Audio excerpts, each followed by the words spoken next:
Bueno, nuestra siguiente plática es Vigilancia Pediátrica en las Cardiopatías Congénitas.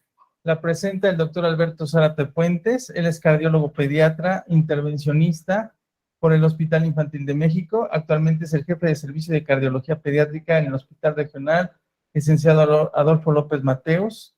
Es autor de publicaciones internacionales, rotaciones en el extranjero, en el Children's Hospital de Pittsburgh y en España en el Valdebrón, el Hospital Valdebrón de España. Doctor, le agradecemos mucho su presencia y esperamos que esta plática sea pues bastante fructífera para todos. Gracias. Bueno, pues primero que nada agradecer la oportunidad para poder pues compartir un poquito sobre la experiencia de el manejo y dar también algunos tips sobre el manejo de el seguimiento de los pacientes con cardiopatía. Por cuestiones de tiempo voy a tratar de hacerlo lo más rápido, tenemos prácticamente 15 minutos. Bueno, primero que nada hay que saber que es un problema mundial, la cuestión de las cardiopatías congénitas, y esto va a estar definido por la tasa de natalidad. Mientras mayor tasa de natalidad es algo muy sencillo, mayor número de niños con cardiopatía congénita. Entonces, tenemos una gráfica. El problema que tenemos o que se está presentando actualmente es la condición que en los países desarrollados se ha tenido muy buenos resultados en la atención de los pacientes con cardiopatía, y en los países en desarrollo pues tenemos también un problema real en cuestión de la atención. Entonces, ¿esto por qué se debe? Porque en los países en desarrollo la pirámide poblacional está, digamos, invertida o tiene una gran cantidad de su población que no es económicamente productiva, como es el caso de Nigeria, que es el 46% de su población es menor de 18 años, entonces nacen una gran cantidad de niños con cardiopatía congénita, con necesidades muy altas en cuestiones económicas, infraestructura, manejo médico, y la diferencia de Singapur, que únicamente tiene el 18% de su pirámide poblacional menor de 18 años, tiene una gran infraestructura económica, tiene la facultad de poder dar una atención de los pocos niños que nacen, se les puede dar una atención integral. Entonces, más o menos esto son los números actuales. En lo que llevamos del 2023 han nacido 3,226 cardiópatas, más o menos son entre 19, 20 mil niños con algún problema cardíaco que nacen en México al año. Entonces, es un problema de salud pública que en el INEGI y en esta publicación de El Chávez lo consideran como la tercera causa de muerte y de los pacientes que son menores de un año. Es frecuente y la mortalidad es alta, sobre todo cuando se da una referencia tardía. ¿Cuáles serían las prioridades en nuestro país? Conocer la magnitud del problema, identificar cuántos niños nacen con cardiopatía, referirlos temprano y determinar con mayor exactitud los recursos que sean necesarios para atender de forma óptima a estos bebés. No hay tantos centros que atiendan a los niños con problemas cardíacos. Nosotros en el López, también en el 20 de noviembre, somos de los hospitales que se da manejo con intervencionismo, digamos, manejo integral de todos estos problemas cardíacos, pero dependemos también mucho de, por ejemplo, lo que hacen aquí en Zaragoza, de que se hace el diagnóstico y se solicita la referencia para atender a estos niños. Las cardiopatías han cambiado, la verdad es que antes también ahí en el mismo López nos decían los de neonatos, los de UCIN, en terapia, me dice, oye, pues ¿de dónde sacan tantos niños con cardiopatía? Es que no es de que haya más o que haya evolucionado, es que se detectan más. Pues antes nada más tenía lo que les decía el maestro y pues una placa y un electro, si bien os iba, ¿no?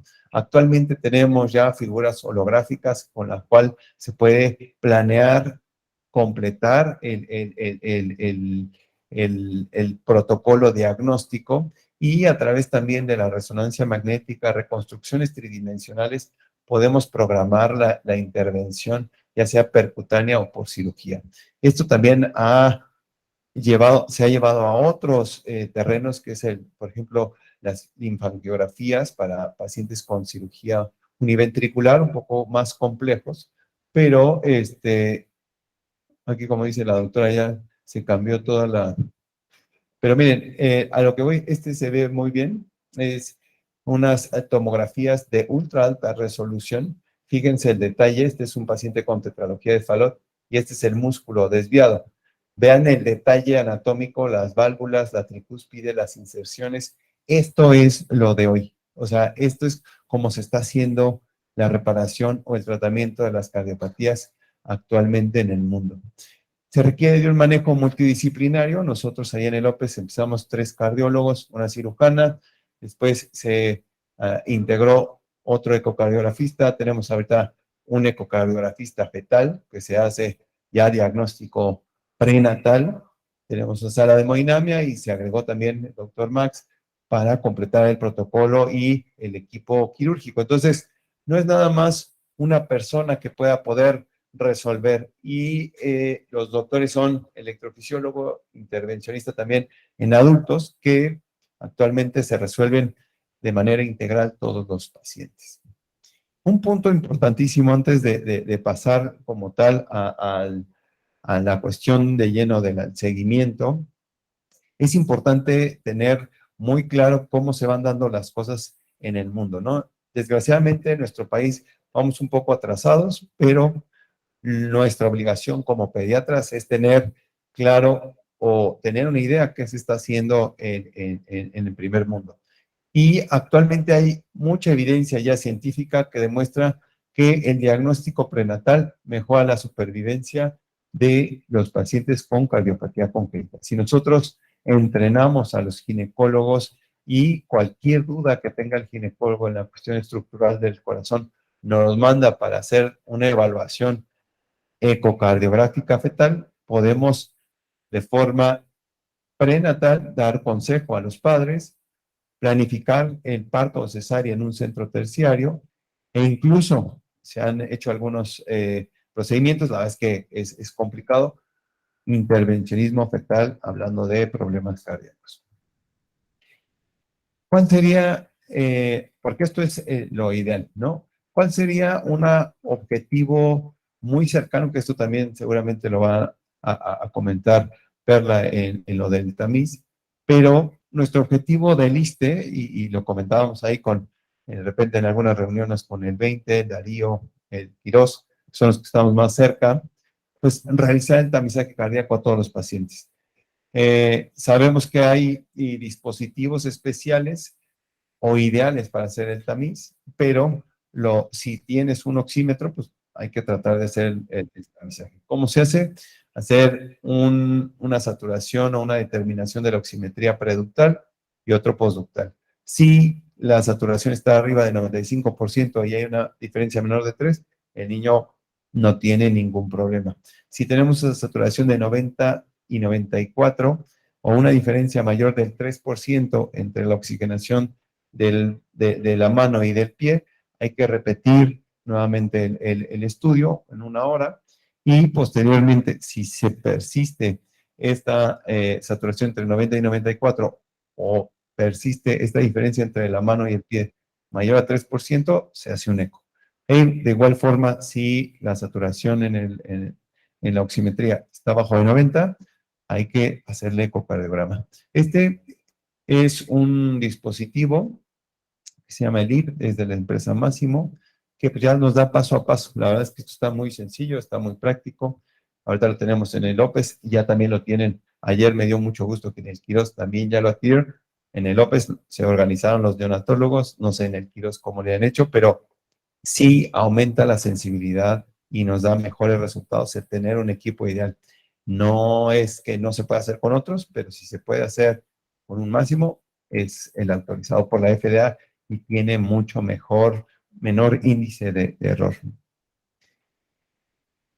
¿A qué nos va a llevar? Si logramos tamizar a todos los pacientes, nos va a llevar a poder evaluar o identificar cardiopatías críticas. ¿Qué son las cardiopatías críticas? Aquellas que requieren intervención el primer mes de vida si no se muere. Ajá, entonces, pues son los casos que nace en un medio hospitalario, no genera una clínica respiratoria o cardiovascular significativa y se egresa. Y posteriormente, con los cambios ya hemodinámicos que se van dando con los días, se cierra el conducto o baja las resistencias, da insuficiencia cardíaca y el niño llega chocado al hospital, ¿no? Entonces, es triste o a mí sí es un poco frustrante, ¿no? Que el niño, ¿dónde nació? Pues en el hospital, tal.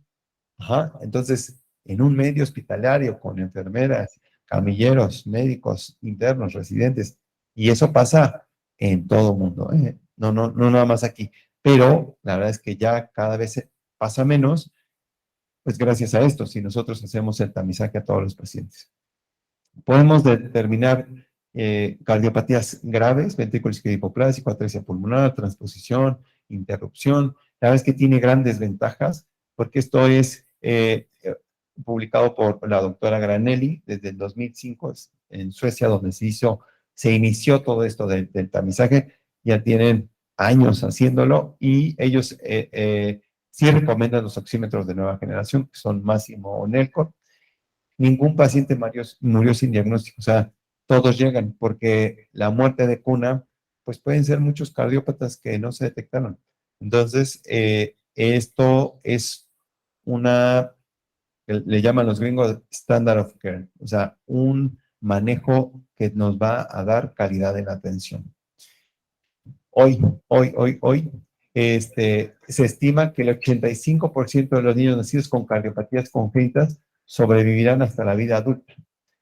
La mayoría gracias a una adecuada detección prenatal, adecuada intervención, y a través de eso podemos darle una vida o una sobrevida bastante buena. Entonces, nuestro rol como pediatras, ¿no? A veces pues, no es tan sencillo el revisar a los niños, o que si tiene un soplito, que si tiene un desdoblamiento, que, híjole, no es tan sencillo, sobre todo si no coopera el niño, ¿no? Está llorando, el neonato se mueve, entonces, a diferencia del adulto que le dices, inspire profundo, páguese, muévase, la verdad es que la semiología de los soplos y demás es mucho más sencilla. Pero nuestro rol como pediatras es hacer una buena exploración y tener la sospecha de algún problema cardíaco. Tenemos que tener un orden, tomar signos vitales, inspección, palpación, auscultación. Por más tecnología que nosotros tengamos, si no tenemos bien puesto el chip, no vamos a poder detectar problemas cardíacos. Lo importante es que nosotros tengamos claro que las cardiopatías están ahí y que si no tenemos especial cuidado en hacer una buena semiología, en tomar signos vitales y más, se nos pueden escapar. La presión arterial en pediatría es un fastidio, ¿no? La verdad es que pues están las tablas, percentílalo con la talla. Siempre les digo, el Harriet debe estar ahí al lado de donde des consulta, ¿no? Ya sea en urgencias, donde sea, para poder percentilar. Y todo niño hipertenso de primera intención hay que sospechar coartación. Entonces, sale hipertensión. A ver, ya está arriba del percentil 95, ok, palpale los pulsos. ¿Tiene buenos pulsos abajo? Hay que hacer el protocolo. No tiene pulsos abajo, este niño está coartado y hay que mandarlo lo antes posible a un ecocardiograma. Frecuencia cardíaca, frecuencia respiratoria, la oximetría de pulso, me parece actualmente un dato súper necesario. Ya no concibo una evaluación sin una oximetría. ¿Por qué? Porque te habla de la condición pulmonar, la condición cardíaca y la condición circulatoria. Entonces, cualquier problema en la saturación puede ser el primer dato donde ya nos habla de algún problema cardiopulmonar.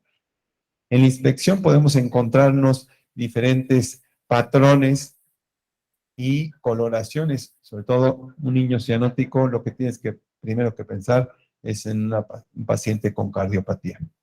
Ahora, pasa mucho, ¿no? Ya entrando un poquito más en el tema o dando un poco de los tips que vamos a poder usar en el paciente, en la consulta externa de seguimiento, que sabemos que tuvo un problema cardíaco, pero la mamá no te sabe decir que tuvo, sí lo operaron, sí, tenía un soplo y lo operaron. Es clásico, ¿no? Entonces, oiga, señora, ¿y qué le dijeron? Todo, no, que iba bien. Entonces, la verdad es que como pediatras de repente puedes estar muy limitado en cuestión de saber qué es lo que le hicieron o de qué cardiopatía lo trataron. Ahí van unos tips. Entonces, cuando tengas una cicatriz en el tórax del lado izquierdo, puede haber sido una coartación, un conducto arterioso, lo más común. Cuando tenga una toracotomía del lado derecho, generalmente, y está medio moradito, una fístula de Blay-Loctausia. Cuando tienen esternotomía anterior, seguramente fue una esternotomía secundario a una bomba de circulación extracorpórea. Pero también hay casos donde están por todos lados rayados, miren, acá. Entonces, digo, aparte de una cicatrización queloide horrible del pobre Mateo, este niño tiene bloqueo AB congénito y ha requerido colocación de 2 marcapasos y finalmente un último marcapasos por toracotomía anterior y colocación de la fuente en el abdomen. Ahora, el estado nutricional. El estado nutricional, como pediatras, es obligado, ¿no? No podemos concebir también un seguimiento, una consulta externa sin una evaluación nutricional adecuada. No es la intención tampoco dar una guía, pero pues miren, son 3 condiciones, 3 cardiopatías y tristemente pues nos llegan así, ¿no? Llegan así al hospital. Síndrome de Down, ahorita ya veíamos con la doctora algunos pues tips sobre el manejo del paciente con síndrome de Down. El síndrome de Down se asocia mucho a hiperflujo, CIB, CIA, PSA, pero miren el estado nutricional que puede desarrollar cardiopatías simples, ¿no? CIB, esta niña tenía CIB y PSA. Entonces, una cardiopatía simple o aparentemente sencilla te puede dar una condición nutricional crítica, que desafortunadamente esta niña falleció por la condición nutricional, pero te limita ya a muchas intervenciones. Y esta bebé parece bastante bien, pero ya tiene 4 años, tiene trisomía 18. Y este bebé, miren, qué rollizo se ve, tiene dextrocardia, doble vía de salida del ventrículo derecho, estenosis pulmonar crítica y conexión anómala total de venas pulmonares. Entonces, a veces la cardiopatía congénita no siempre determina el estado nutricional. Lo que sí es importantísimo es que nosotros garanticemos que el aporte calórico está siendo suficiente para un adecuado incremento de peso. Y esto no es nuevo, ¿eh? Esto es viejísimo, que donde sabemos que la condición nutricional está condicionada por la magnitud de cortocircuito o la adaptación cardiopulmonar de nuestros niños. Estos dos son otros 2 complejotes. Este es, miren cómo lo ven, bastante bien, ¿no? Se ve un niño prácticamente sano, transposición de grandes arterias, y este también es otra dextrocardia con conexión infracardíaca y un ventrículo único. Pero miren, o sea, parece que el estado nutricional no ha repercutido tanto. Siempre que predomine el hiperflujo pulmonar, es cuando la condición nutricional va a estar más mermada, ¿no? Entonces, la desnutrición a la talla baja de niños con cardiopatía al momento de su cirugía es casi una constante. Se ve más en CIB, como les comentaba, ¿no? La comunicación interventricular es una cardiopatía acianógena de flujo pulmonar aumentado. Entonces, ese hiperflujo pulmonar o esa insuficiencia cardíaca es lo que genera que limite la ganancia de peso, ¿no? Pero la gran ventaja, y en el estudio que se han hecho en Francia, en Inglaterra, este último también en Chile, la recuperación nutricional es buenísima. Una vez que se opera, se resuelve el problema, recuperan peso muy rápido. Y esto es también labor de la consulta externa, ¿no? Entonces, hicimos también ahí una tesis en el López, donde vieron la ganancia nutricional. El peso lo recuperan muy rápido. El problema es la talla. Si atendemos o se resuelve la cardiopatía Ya más tardíamente, la talla ya no la alcanzamos a. Entonces, ¿qué tenemos que hacer? Hay que dar soporte nutricional. Este es un niño con una cardiopatía compleja, está ahí comiéndose, pero miren, bastante bien, tiene una estenosis aórtica crítica. Y el niño, como si nada, bien compensado. Esto también, apóyense mucho de nutrición, ¿no? No queramos ser todólogos, sí es dar pautas ahí de nutrición, pero si de repente no vemos una buena respuesta con nuestro manejo, pues hay que interconsultar también a nutrición, ¿no? La genética y la cardiología, también les puse la misma porque es trisomía 21, trisomía 18 y esto que se llama heterotaxia, ¿no? La heterotaxia es un arreglo diferente en cuestión de la simetría de los órganos. Entonces, generalmente cuando hay, digamos que el hígado está central, tenemos dos bronquios derechos, dos fisuras pulmonares en ambos pulmones, dos apéndices cardíacos derechos. Entonces, son cardiopatías más complejas. Siempre hay que apoyarnos del cariotipo. Y hay fenotipos muy característicos. Esto es la nariz bulosa, el filtrum corto, la hipoplasia de las alas de la nariz. Estos son cardiopatías complejas. Atresia pulmonar con CIB, colaterales, interrupción del arco aórtico con tronco arterioso. Este es tronco arterioso y este es interrupción del arco. Entonces, cardiopatías complejas de lesión 22 u 11.2. Entonces, una carita así media extraña que no se parece tanto al papá, la naricita media bulosa, que sospecharlo, probablemente tenga 22 u 11, mandarlo a genética. Este ya también es de cajón, ¿no? Trisomía 21 y ya sabemos que hay prácticamente un manual que podemos seguir para dar la atención a estos niños. ¿Esta a qué se les antoja aquí para hacer este fenotipo? Turner, ¿no? Talla baja, menorrea, cuello alado, coartación aórtica, ¿no? Entonces, esto es también bien importante. Una niña chiquitita, tiene 16, 17 años, talla baja, amenorrea, hay que palparle bien los pulsos abajo, tomarle la presión porque son cardiopatías que, sobre todo estas coartaciones, son bravas. Este es un síndrome de Williams, se asocia a defectos septales y a estenosis supravalvular aórtica. Miren, estos son dos casos de lentiginosis. Miren la cantidad de pequidas que tienen. Y este niño tiene una estenosis subaórtica, una hipertrofia miocárdica importante y hay una estenosis pulmonar. Entonces, vean cómo diferentes fenotipos, diferentes rasgos. Miren la implantación baja de el cabello, la carita. Este es un niño con síndrome de Noonan, una estenosis pulmonar y una comunicación interauricular. En las manos, fíjense, esto se llama digitalización del pulgar y esto se asocia al síndrome de Holt-Oram, que se asocia a comunicación interauricular. Entonces, cualquier detalle que nosotros veamos en la consulta externa tiene que brincar, ¿no? ¿Por qué? Porque el detalle físico o el fenotipo nos puede orientar mucho a qué tipo de cardiopatía puede tener nuestro bebé. Este pues, también, este sí, ¿quién dice? Marfan, ¿no? Entonces, la doctora mide 1.80, miren.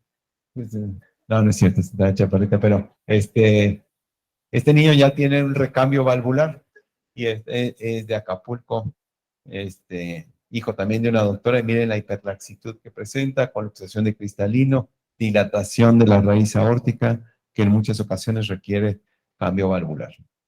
Entonces, ya vimos a nuestro paciente, llegó, le vemos la carita rara, ¿sabes qué? Pues no sé qué tenga, pero yo no lo veo similar al papá, o si lo ves similar al papá o a la mamá, le pides o le estudias y ves a ver si encuadra en algún fenotipo característico, ¿no? Y después de esto, pues vemos cómo respiran, porque la respiración habla mucho de la condición cardiopulmonar, ¿no? El uso de músculos accesorios, el que nosotros veamos disociación toracoabdominal. Esto habla de hiperflujo, el pulmón está congestionado, todo pesado. Entonces, el niño quiere jalar aire porque está completamente ahogándose en su propio flujo pulmonar. Ajá. El precordio, fíjense cómo esta hiperactividad precordial, ya vieron cómo el latido se mueve. Esta es una estenosis aórtica crítica o, bueno, grave, porque miren, el choque de la punta tendría que estar aquí en la tetilla. Miren cómo se desplaza hacia abajo y hacia la izquierda. Una cardiomegalia importante y eso nos habla de un problema cardíaco sin duda, sin duda. Entonces, en la consulta externa, miren cómo está aquí desplazado, hasta dónde está el choque de la punta. Hay diferentes tipos de tórax. En la consulta tienen que ser muy, ni modo, descubrir siempre a todos, descubrir siempre a todos el tórax. A ver, vamos a ver, respira, tranquilo, vamos a revisarte y con pura inspección, ¿ok? Hay diferentes tórax el tórax, por ejemplo, el pectum excavatum nos hace una restricción pulmonar y da hipertensión pulmonar por restricción pulmonar. Y en algunos casos, fíjense cómo deforma la caja torácica secundaria a la cardiomegalia importante. La coloración, siempre que, como les digo, un niño moradito, hay que mandarlo a cardio. Esa cianosis, aunque se vea de buen peso, buena talla, seguramente está bien compensado, pero ese niño tiene un cortocircuito de derecha a izquierda. Si no lo tratamos, pues miren los cambios ya que genera la cianosis, ¿no? Esto se llama hipocratismo, son cambios crónicos de una hipoxia significativa. La palpación, pues los pulsos, ¿no? No se les olvide en la consulta, cada niño que llegue, pulsos arriba, pulsos abajo, y con eso les tardan 20 segundos, pero si se acostumbran también a palpar todos los pulsos, les va a ser más sencillo identificar cuando el pulso no está simétrico arriba o definitivamente no se le palpan pulsos abajo. Entonces hay que medir o definir el punto de mayor intensidad del choque de la punta, frémito y actividad precordial.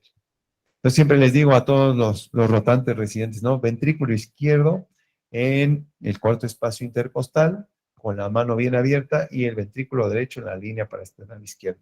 Cualquier hiperactividad precordial que sentamos, oigan, ¿sabe qué? Regrese a cardio porque no me late. El frémito es el soplo que se palpa.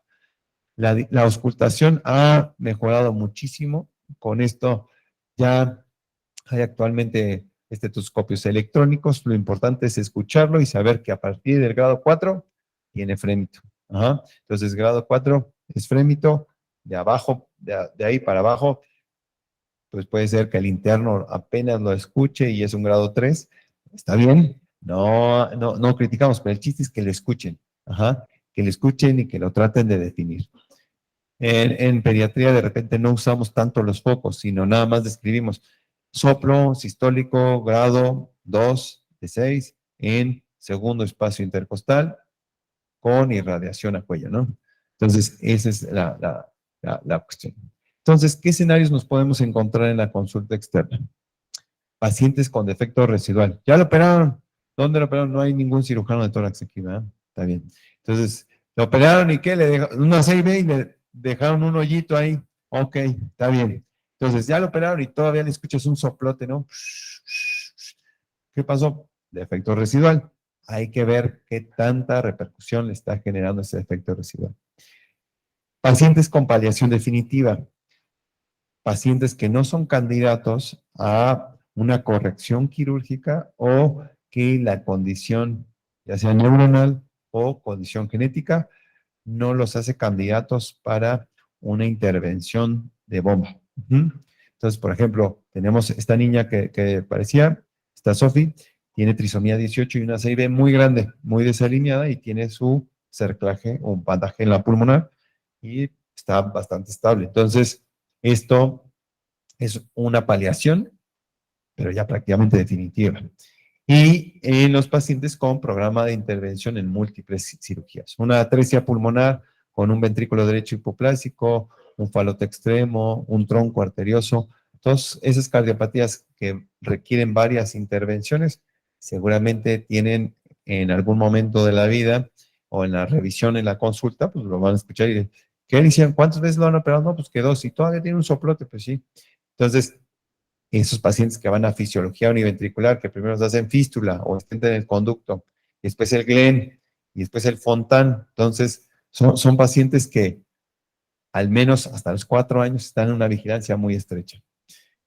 Y bueno, la insuficiencia cardíaca. ¿Cuál es nuestro punto crítico como pediatras en la consulta? Detectar insuficiencia cardíaca, ¿no? O sea, aquel bebé o aquel niño que tiene insuficiencia cardíaca, que tiene una clase funcional disminuida, hay que mandarlo para ser evaluado por cardiología. Y esto es un panorama general. Fíjense bien, esto es una publicación de Cardiology in the Young en 2015. Fíjense la cantidad de pacientes que son atendidos en Estados Unidos por insuficiencia cardíaca, que llegan a urgencias. ¿Ah? No me sorprendí, nunca había venido aquí a Zaragoza, está gigante, entonces seguramente el servicio de urgencias está nutrido. Eh, el, el, Todos estos llegan por insuficiencia cardíaca y la verdad es que 2/3 partes tienen cardiopatía congénita. Entonces, de los que nos manden, pues ahí atiéndanos bien en urgencias, por si llegan con insuficiencia cardíaca. Radiografías que les solicitamos a los pacientes y de repente decimos, ay, caray, ¿qué es esto? Entonces, ¿qué se les ocurre que sea esta placa?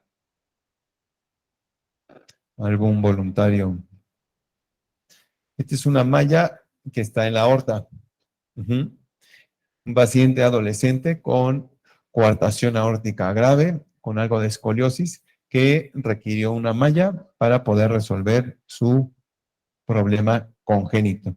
Nació con la coartación y el corazón compensó hasta los 16 años, y a los 16 años pues ya llegó muy hipertenso, con 190 de presión ahí, que decía se sentía medio mareado ahí en la consulta. Entonces, ingresar de urgencia, una crisis hipertensiva, lo controlamos y al siguiente día pasó, se coloca el stent y se resuelve el problema obstructivo. ¿Quién dice yo? A ver allá.